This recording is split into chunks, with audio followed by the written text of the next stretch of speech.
Hey y'all, welcome back to the DIY Entrepreneurs Reaction Show. I'm so glad you decided to tune in with me today. Go ahead and hit that like button and become a subscriber to the channel if you're not already a subscriber. I would really appreciate that. Today we're going to be reacting to another Shark Tank pitch, so let's check it out. Next up is a vibrant art form from the entrepreneur's homeland.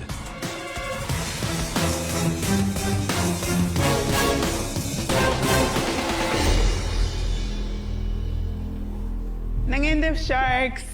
My name is Sophie. I live in St. Louis, Missouri, but I'm originally from Senegal, West Africa. I'm here seeking $500,000 in exchange for 10% of my company.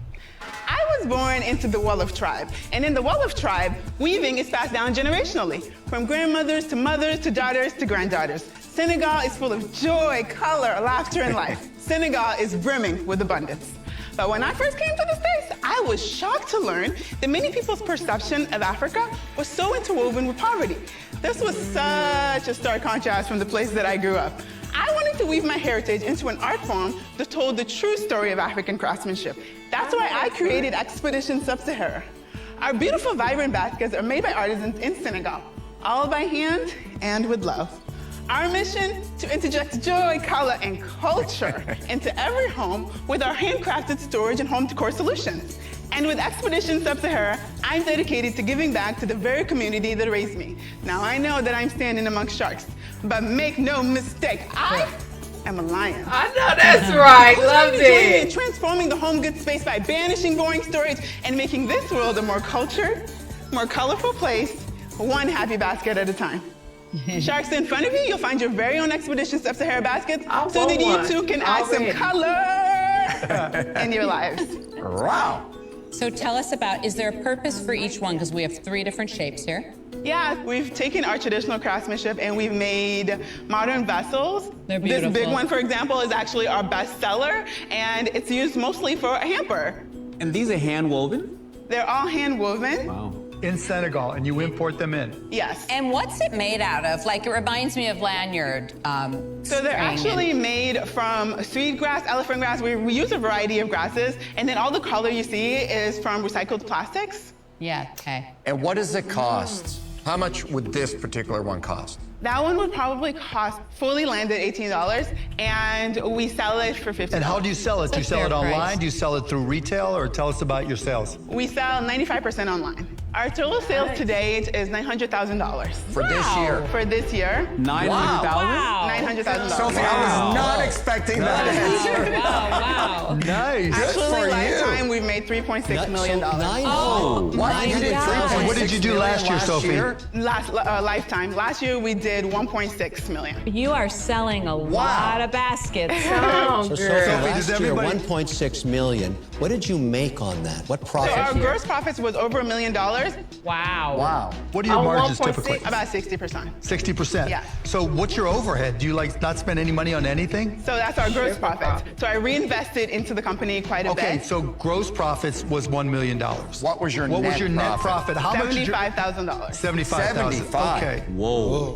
So let me take you back, actually. In 2019, we only did $75,000 in sales. When the pandemic hit, people weren't buying baskets. So March 2020, we made $4,000 in sales, and I thought about closing the business because I couldn't sustain it. Then from March to 2020 to May 2020, we did $45,000 in sales. Wow. So unfortunately, George Floyd was murdered, and with George Floyd's murder came a huge rise through the Black Lives Matter movement to uplift Black businesses, and I saw a huge shift in my business. That's awesome. That's good. So I had to ramp up production really fast. I had to bring in weavers, 120 of them to be exact. So I had to pay them fairly. I had to make sure that the places where they were weaving were taken care of. I had to make sure that the farmers had cars to bring the grasses. So basically, our margins kind of dwindled because we had a bunch of overhead that we didn't have the previous year. Got it. Because But it was a mom and pop shop. Sophie, are you saying that you're paying the weavers on a flat wage? I just made the assumption you were paying them on a piece basis. No, we're doing this differently. Normally that would be the way, but we're paying them so that they are our weavers. Not all of them are going to be as productive as the others. Why don't you just pay by the piece? What we're going to do is take the master weavers and make sure that they have someone underneath them who can learn from them. What's the competition doing? Wait, hold on.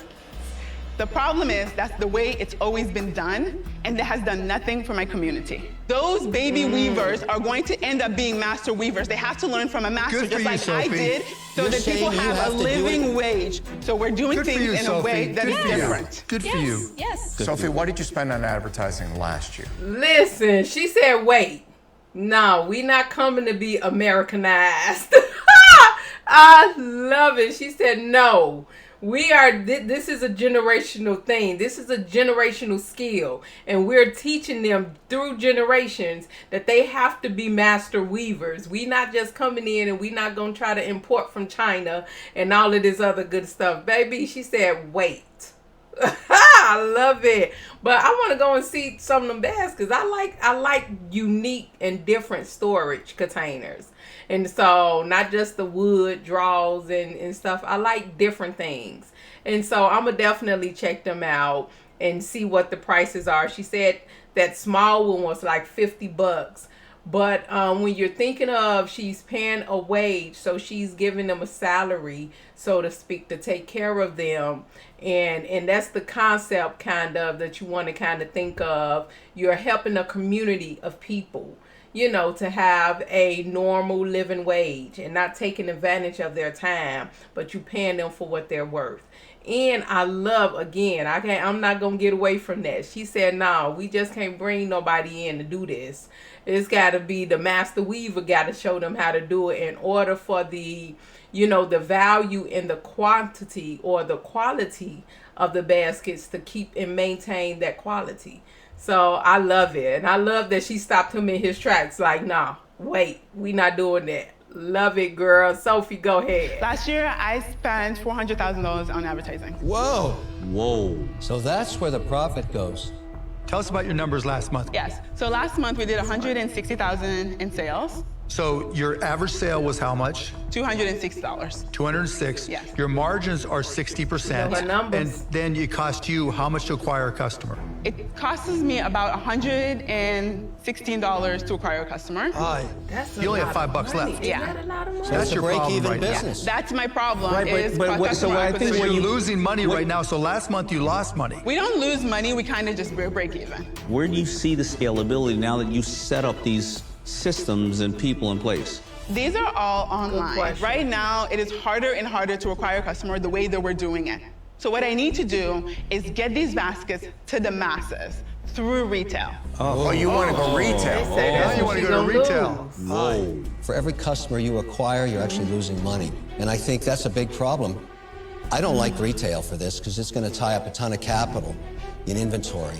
I'm sorry, this is not a business for me. I'm out. Of course, you don't want it made. You want I it love made in your China. mission and what you're doing. I think your valuation, I never talk valuation, but the valuation for me is a little off here, and you're figuring so much out. So I wish you good luck, but I'm sorry, I'm out. I understand. Thank you. You can tell she's Sophie, figuring it out. You're in a difficult spot. But Mark, Go before ahead. you say anything, I started this business with $500. $500 to $3.6 million. I have never had a loan. I've never had any sort of debt, period. It's amazing. I took that $500 and I just turned it and I turned it and I turned it. Imagine what I could do, imagine, with a shark by my side. I think you operate better as a sole proprietorship where you don't have investors because you have complete flexibility. And coming in asking for $500,000 makes it really difficult to say, okay, I know exactly how I'm going to get a return. I just don't see that. So for those reasons, I'm out. Sophie, you know, at $500,000, you're asking me to make a bet on the business. I'm asking you to make a bet on me. Every single person who's ever bet on me has won. And I promise you, you will never have somebody who can work as hard as I can. I don't sleep.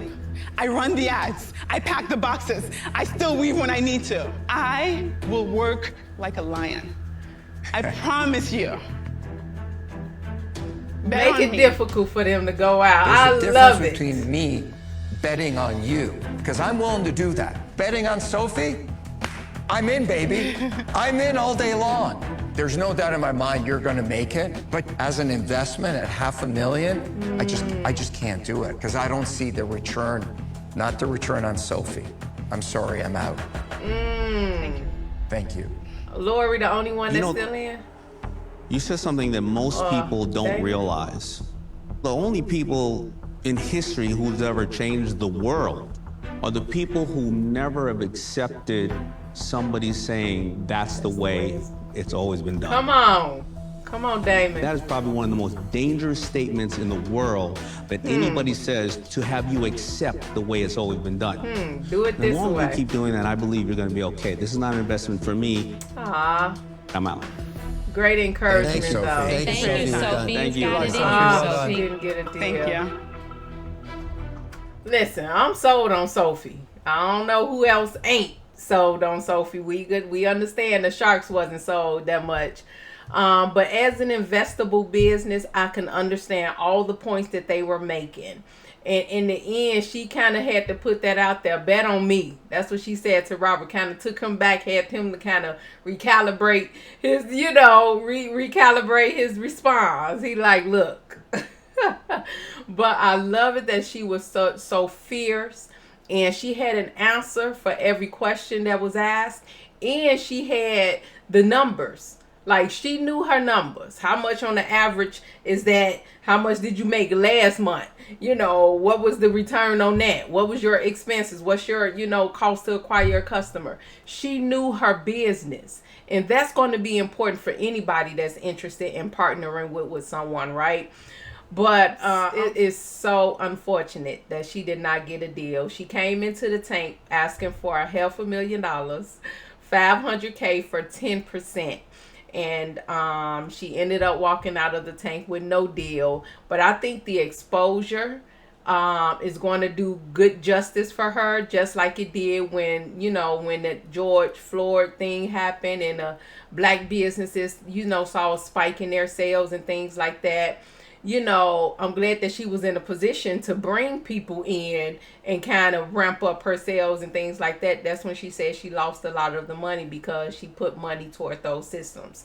And so, but, kudos to her for standing her ground, for being so fierce, in her explanation of why they should bet on her. I love it. I love her tenacity. I love her, just the depth of her conviction and making sure that she pays people a living wage, and that it's not just, learn the craft and ship it off and teach that to someone else. I just love the conviction that she has. And so I really do wish the best for her. I wish that someone will see this, pitch, or has seen the pitch, and really give her a call up and say, look, I'm willing to invest in you and with you and partner up on some things. So let's just I hope that the exposure that she has gained from Shark Tank will really take her to another place and another level and allow her to become as successful and see a return on her efforts. So